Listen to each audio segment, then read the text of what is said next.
Hello guys, कैसे हैं आप? उम्मीद करते हैं कि आप सब खैरियत से होंगे, खुश होंगे। मेरा नाम है मोहम्मद सैन। मेरा नाम है रहमान अनवर। और मैं मुजफ्फर इकबाल। और भाई जिस वीडियो पर रिएक्शन करने जा रहे हैं, इस वीडियो का टाइटल है छावा मूवी भाई रिव्यू। बहुत रौनक देखने सर। वाली एक रौनक सर की वीडियो है भाई। पहले भी हमने एक दो वीडियो बनाई है, लेकिन हर का एक पॉइंट ऑफ व्यू देखना चाहिए। रौनक सर हमारे फेवरेट है। अगर आपको वीडियो पसंद आए तो लाइक और सब्सक्राइब ज़रूर कीजिएगा। दोस्तों, छावा फिल्म देखने के बाद जिस तरह के इमोशनल रिएक्शन सामने आ रहे हैं, ऐसे रिएक्शन शायद ही आज से पहले किसी हिंदी फिल्म के बाद आए हो। फिल्म खत्म होने के बाद लोग रोते हुए थिएटर से बाहर आ रहे हैं। कुछ लोग अपनी सीट पर बैठे बैठे वहीं रो रहे हैं। छोटे बच्चे फिल्म खत्म होने के बाद जय भवानी और जय शिवाजी के नारे लगा रहे हैं। और खास तौर पर फिल्म के एंड ने लोगों का कलेजा चीर कर रख दिया है। मेरे आंसू अभी तक रुक नहीं पा रहे। फिल्म खत्म होने के बाद हर कोई खुद से दो सवाल बार बार पूछ रहा है। पहला सवाल, अगर हमारे देश में छत्रपति संभाजी महाराज जैसे वीर योद्धा हुए हैं तो हमें उनके बारे में वैसे पढ़ाया क्यों नहीं गया जैसा बाकी मुगल शासकों के बारे में पढ़ाया गया। दूसरी बात जो इससे भी ज्यादा इंपॉर्टेंट है वो ये कि जो औरंगजेब सभी में इतना ज्यादा क्रूएल था, इतना बेरहम था, आखिर क्या वजह रही होगी कि हमने उसी औरंगजेब के नाम पर हमारे देश की राजधानी के सड़कों के नाम रख दिए। सिर्फ एक साल पहले तक भारत में एक पूरे शहर का नाम इस वहशी के नाम पर था। इतना ही 2021-22 तक एनसीईआरटी की 12वीं की इतिहास की किताब में यह तक पढ़ाया गया कि औरंगजेब ने टूटे मंदिरों को बनवाने के लिए दान तक दिया था। ऐसा लिखकर औरंगजेब को सेक्युलर तक बताने की झूठी कोशिश की गई थी। एक शख्स ने इस पर जब आरटीआई लगाकर एनसीईआरटी से सवाल किया कि आपके पास इस बात का कोई सोर्स है जो आपने लिखा है, तो एनसीईआरटी ने कहा कि हमारे पास इसका कोई सोर्स नहीं। मतलब उन्होंने खुद माना, जिस भी शख्स ने लिखा, कि उसने अपनी मर्जी से ये झूठी बात किताब में लिख डाली। जिस औरंगजेब ने सिखों के 9वें गुरु गुरु तेग बहादुर जी का दिल्ली में कत्ल कर दिया था, उसी शीशगंज गुरुद्वारे से सिर्फ 8 किलोमीटर की दूरी पर हमने औरंगजेब के नाम पर एक सड़क बना रखी थी। जिस महाराष्ट्र में औरंगजेब ने मराठों पर इतने जुल्म किए, छत्रपति संभाजी महाराज जैसे महान राजा की आंखें नोच ली, उनके जख्मों पर नमक छिड़क कर उन्हें टॉर्चर किया, लोहे के औजारों से उनके नाखून तक उखाड़ लिए, उसी महाराष्ट्र में पूरे के पूरे एक शहर का नाम औरंगजेब के नाम पर था। इससे बड़ा क्राइम और क्या हो सकता है? औरंगजेब ने अपने 50 साल से ज्यादा की हुकूमत में ऐसा कौन सा पाप था जो नहीं किया? ये वो शख्स था जिसने खुद को शहंशाह बनाने के लिए अपने बाप शाहजहां तक को जेल में डाल दिया, अपने सगे भाइयों मुराद और दारा शिकोह का कत्ल कर दिया। शाहजहां अपने सबसे बड़े बेटे दारा शिकोह को अपना वारिस बनाना चाहता था। दारा शिकोह सूफी आइडियोलॉजी से प्रभावित था, वो हिंदू धर्म ग्रंथों से भी काफी प्रभावित था, यहाँ तक कि उसने उपनिषदों का फारसी में अनुवाद भी किया था। दूसरी तरफ औरंगजेब कट्टर था, उसे दारा शिकोह काफिर लगता था। औरंगजेब ने बाद में सबसे दर्दनाक मौत दारा शिकोह को ही दी थी। निकोलो मनुची नाम का एक इटालियन राइटर उस वक्त दिल्ली आया हुआ था। मनुची ने बाद में अपनी किताब स्टोरिया दो मोगोर में लिखा कि औरंगजेब ने दारा शिकोह को एक बूढ़े और मरियल से हाथी पर बैठाया, उसे गंदे कपड़े पहनाकर पूरे शहर में उसका जुलूस निकाला गया, उस पर कीचड़ फेंका गया। बाद में औरंगजेब के फौजियों ने उसका सिर कलम कर दिया और औरंगजेब का इतने से भी पेट नहीं भरा तो उसने दारा शिकोह का कटा हुआ सर एक थाल में सजाकर अपने बाप शाहजहां को पेश किया। वो थाल जब शाहजहां के सामने पेश किया गया तो उस पर कपड़ा ढका हुआ था। शाहजहां को लगा कि शायद उसके बेटे औरंगजेब ने उसके लिए कोई तोहफा भेजा है, लेकिन जैसे ही उन्होंने वो कपड़ा हटाया वो वहीं टूट कर गिर पड़े। औरंगजेब की हैवानियत के ऐसे एक नहीं कई किस्से। ये वही औरंगजेब था जिसने इस्लाम धर्म न मानने पर गुरु तेग बहादुर जी को दिल्ली के चांदनी चौक में 11 नवंबर 1675 को उनकी हत्या कर दी।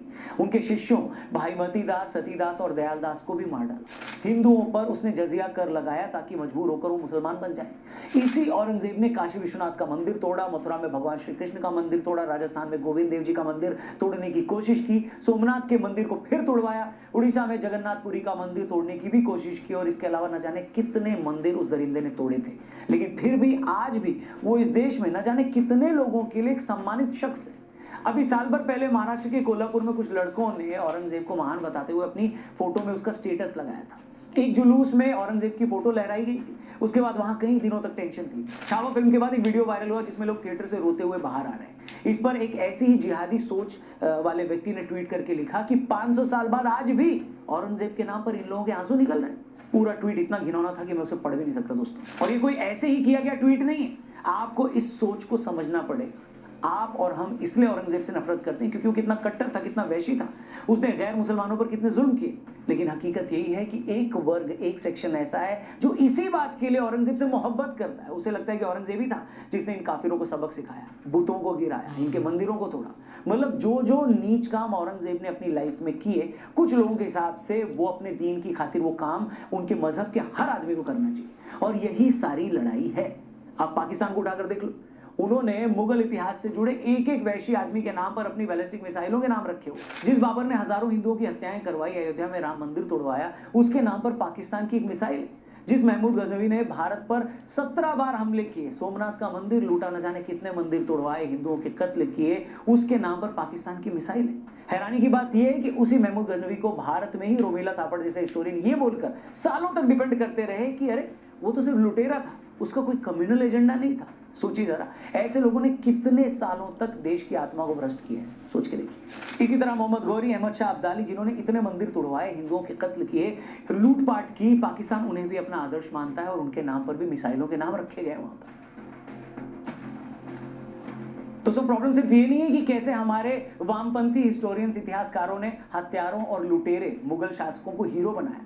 इससे भी बड़ी प्रॉब्लम यह है कि इन लोगों ने जानबूझकर भारत के राष्ट्रवादी इतिहास को दबाया, उसे छपने नहीं दिया, या ऐसे लेखकों को ही साइडलाइन कर दिया गया। मगर इससे पहले कि मैं उस पॉइंट पर आऊं, एक इंपॉर्टेंट चीज जिसके लिए मैं आपको थैंक यू भी बोलना चाहूंगा और एक बार फिर से अपील करना चाहूंगा। दोस्तों, हमारे यहाँ अन्नदान को महादान माना गया, इसलिए महाशिवरात्रि के महा अन्नदान को, जो आदि योगी की प्रतिमा के सामने 26 फरवरी को आयोजित किया जाएगा, अब तक उसमें 18,000 से ज्यादा लोगों ने डोनेट किया है। उन सबको तहे दिल से प्रणाम।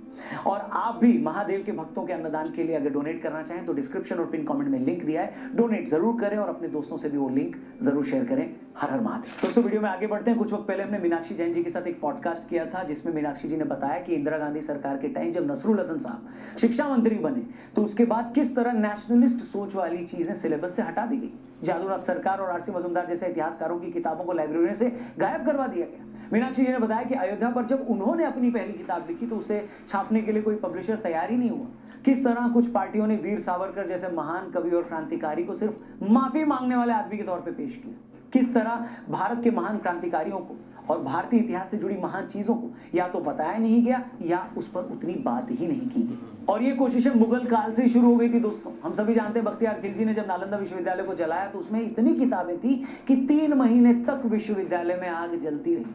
उस वक्त उसमें हजारों किताबें थी। आप सोच सकते हैं इस तरह किताबों को आग लगाकर किस तरह आने वाली जनरेशन से उनका असली और सच्चा इतिहास और उनसे उनका ज्ञान ही छीन लिया गया। वो नॉलेज, वो ज्ञान, वो जानकारियां जिसे उस वक्त हासिल करने में हमारे पुरखों को सैकड़ों साल लगे होंगे।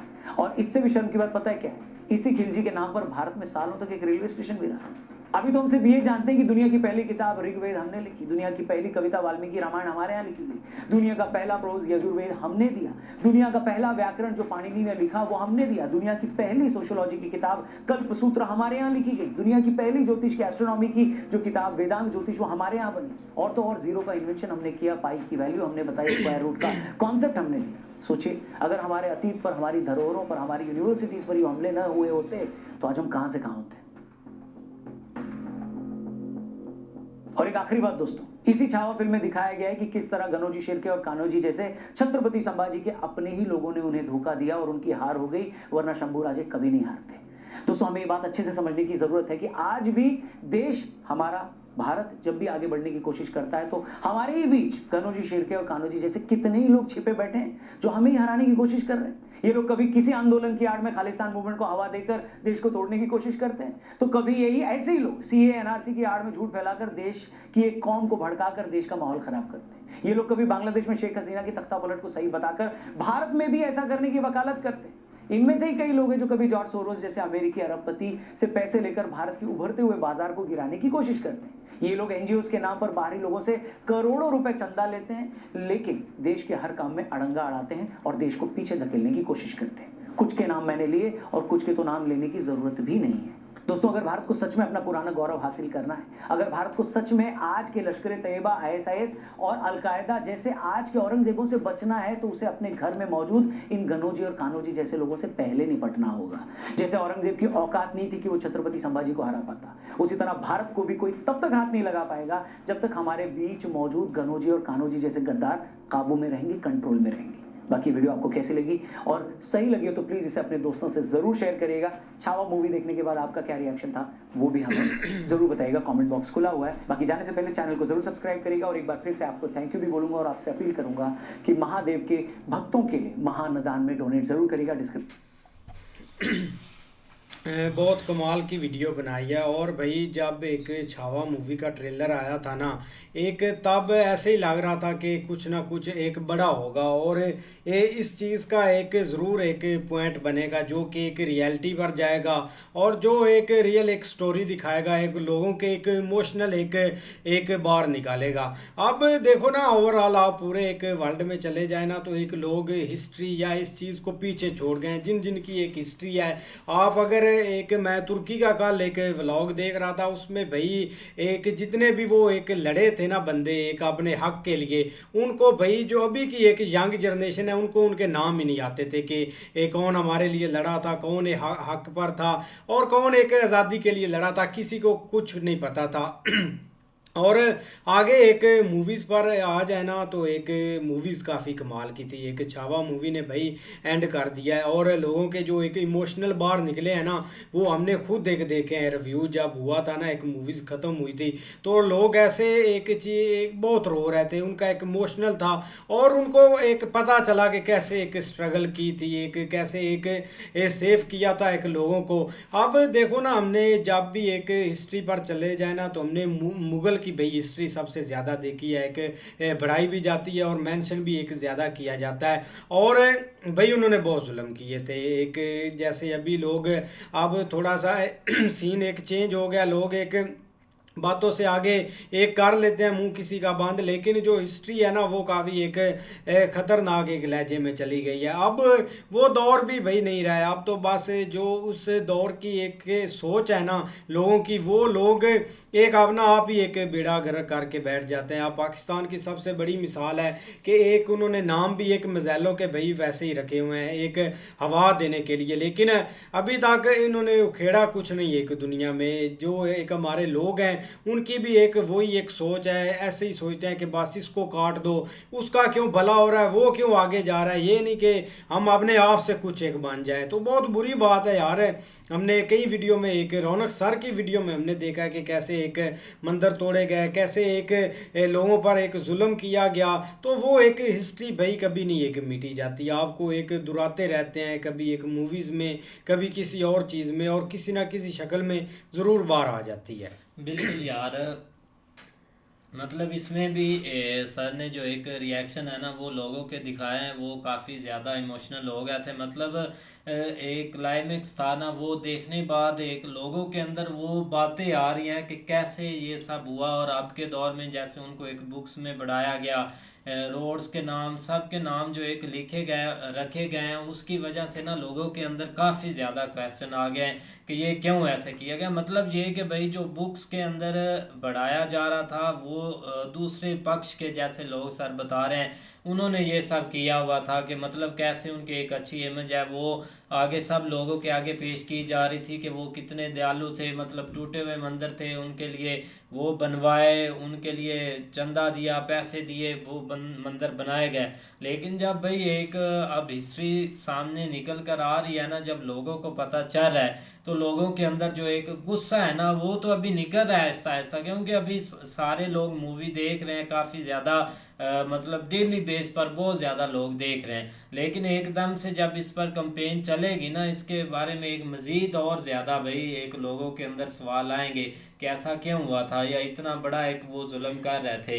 लेकिन जो वो सर ने एक उसमें किस्सा बताया ना, उन्होंने भाई वो गला काट कर वो भेजा था, देख लिया अपने पिता को, तो उससे बढ़कर भाई क्या हो सकता है इतना वो एक जुल्म करने नहीं, वाला अभी इंसान भी था। एक वही एक ही चीज़ चल रही है। आप देखो ना, एक अभी के दौर में जिसके पास भाई पावर है ना, जो उसकी एक आइडियोलॉजी पर नहीं चलता ना, उसके एक कायदे कानून पर नहीं चलता, तो भाई वो उसको एक ख़त्म कर देते हैं। जिसके पास अभी एक ताकत है, तब भी एक ऐसा था जो एक जिसके पास एक ताकत थी, अगर चाहे उनका एक सका ही है, अगर उनके वो कानून के मुताबिक नहीं चल रहा तो उसका भाई एक ही मकसद होता था, हल यही होता था कि इसको रास्ते से हटा दो, कल को ये हमारे लिए एक मुसीबत ना बने।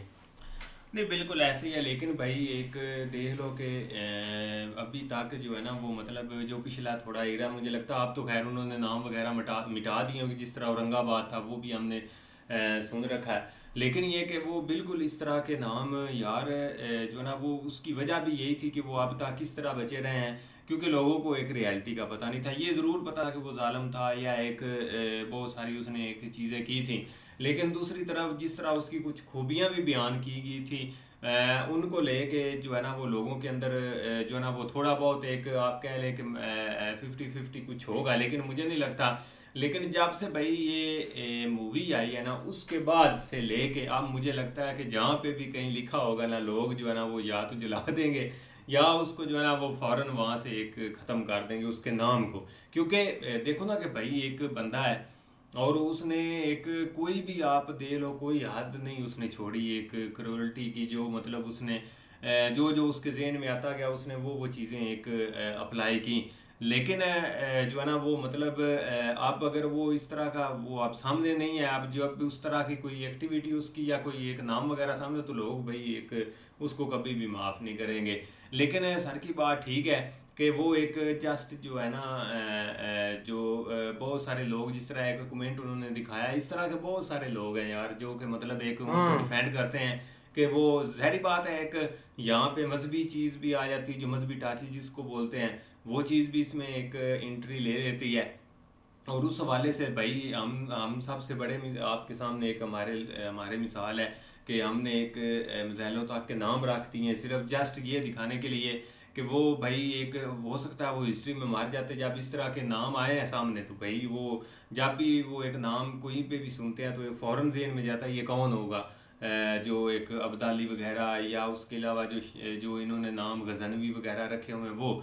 लेकिन जो है ना वो दूसरी तरफ भाई आप ये अंदाज़ा लगा लें कि भाई जो मजहबी रंग है ना उसने काफ़ी इस चीज़ को एक उनको थोड़ा बहुत सपोर्ट किया है। उसकी वजह ये कि ज़ाहिर बात है एक जिस तरह हमारे जो कट्टर मुस्लिम है उनका एक ज़हन बना हुआ है कि काफिर को ख़त्म किया जाए, काफिर रहना नहीं चाहिए दुनिया में, जो कुछ जिधर भी हो, मतलब एक हाई लेवल का जो मतलब वो बंदा बयान भी नहीं कर सकता, इस तरह की उनकी एक थिंकिंग है या उन्होंने लोगों को एक सिखाया हुआ है या बताया हुआ है।